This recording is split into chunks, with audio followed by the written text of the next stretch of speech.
একটা কথা কি জানেন? আমরা যদি প্রেমের সময়ের যত্নটা বিয়ের পরেও ধরে রাখতে পারতাম, তাহলে চারপাশে এত ডিভোর্স, বিচ্ছেদ বা সম্পর্ক ভাঙার গল্প হতো না।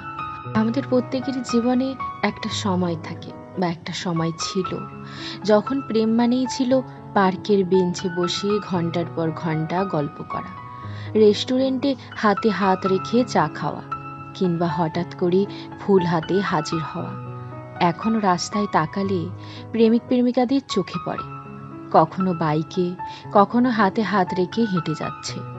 অথচ যারা একসাথে সংসার করছে, দিন শেষে ঘরে ফিরছে, সেই স্বামী স্ত্রী জুটিকে কোথাও দেখা যায় না। যেন ভালোবাসার জায়গাটা শুধু প্রেম শব্দটার মধ্যেই আটকে গেছে। কখনো স্বামী স্ত্রীকে পার্কে বসে গল্প করতে দেখা যায় না, রাস্তায় কখনো হাত ধরে হেঁটে যেতে দেখা যায় না। বিয়ের পর প্রেমিকটা আর বলে না, বাইকে বসে আমার গা ঘেঁষে বসো, বা বিয়ের পর প্রেমিকটার রাস্তা দিয়ে হাত ধরে হেঁটে যেতে চায় না। বিয়ের পর প্রেমিকটার পার্কে বসে কাঁধে হাত রাখে না। দিন শেষে ঘরে ফিরে স্ত্রীর খোঁজও রাখে না।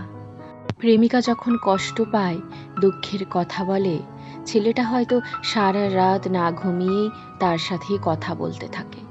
অথচ বিয়ের পর সেই ছেলেটিরই বউয়ের সাথে আর কথা বলার সময় থাকে না। বউ কিছু একটা কথা বলতে গেলে সে বলে, এখন ঘুমোতে দাও তো, সকালে অফিস আছে। একদিন প্রেমিকা বলেছিল লাল গোলাপ ভালোবাসে। ছেলেটি হয়তো পকেটের শেষ টাকাটা খরচ করে এনে দিয়েছিল একটা টকটকে লাল গোলাপ। কিন্তু সেই বউ যখন সঙ্গে জীবনটা ভাগ করে নিয়েছে, তার হাতে কোনোদিনও একটা গোলাপও তুলে দেয়নি। প্রেমিকারা রান্না করলে সেটা যত বিস্বাদই খেতে হোক না কেন, খেয়ে বলে, তুই না অসাধারণ রাঁধিস। আর বউয়ের রান্নায় এক চিমটি নুন কম হলে বলে, তোর কি আর রান্না শেখা হবে না?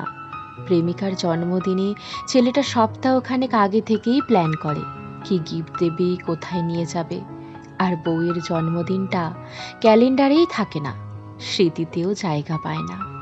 প্রেমিকার জন্য মাইলের পর মাইল পায়ে হেঁটে ফুচকা খেতে যায়, কিন্তু নিজের স্ত্রীর সঙ্গে একটা সন্ধে কাটাতে সময় বের করাটা তার কাছে অলসতা মনে হয়। প্রেমিকা অসুস্থ হলে মিনিটের পর মিনিট ফোন যায়, জ্বর কমেছে, খেয়েছো তো, ঠিকঠাক ওষুধ নিয়েছো? আর যদি ঠিকঠাক ওষুধ নিতে ভুল করে, কত বকা ঝোকা, আরো কত কি। আর স্ত্রী অসুস্থ হলে তার কণ্ঠস্বর শুনেও বিরক্তি হয়, বলে, তুমি সবসময় অসুস্থ থাকো কেন? প্রেমিকার বেলায় যেই ছেলেটা রাত জেগে গল্প করতে পারত, আজ স্ত্রীর বেলায় তা পারে না। প্রেমিকার বেলায় যেই ছেলেটা হাতে করে গোলাপ চকলেট নিয়ে আসতো, আজ স্ত্রীর বেলায় সেটা আসে না। প্রেমিকার বেলায় যেই ছেলেটা তার হাত ধরে রাস্তা পার করিয়ে দিত, আজ স্ত্রীর বেলায় বলে, দেখে চলতে পারো না। প্রেমিকার বেলায় যে ছেলেটা মাইলের পর মাইল পথ হেঁটে চলে আসতে পারে, আর স্ত্রীর বেলায় 5 মিনিট হাঁটতেও কষ্ট লাগে। প্রেমিকার বেলায় যে ছেলেটা না ঘুমিয়ে সারা রাত গল্প করতে পারত, আর স্ত্রীর বেলায় সামান্য একটুও সময় বার করতে পারে না। প্রেমিকার বেলায় যে ছেলেটা একটু সময় কাটানোর জন্য কত বাহানা করত, আর স্ত্রীর বেলায় তার সাথে আর একটুকু সময় মেলে না। প্রেমিকার অস্বস্তির কথা শুনলে যে ছেলেটা তড়িঘড়ি করে হসপিটালে ছুটে যায়, স্ত্রীর বেলায় সেই ছেলেটা একটা রাতও হসপিটালে কাটাতে পারে না। একটা প্রেমিক প্রেমিকার জন্য সব কিছু করতে পারে, কিন্তু একটা স্বামী তার স্ত্রীর জন্য কোনো কিছুই করতে পারে না। প্রেম একটা অনিশ্চিত সম্পর্ক, যেটার ভবিষ্যৎ নিয়ে কিছুই নিশ্চিত না।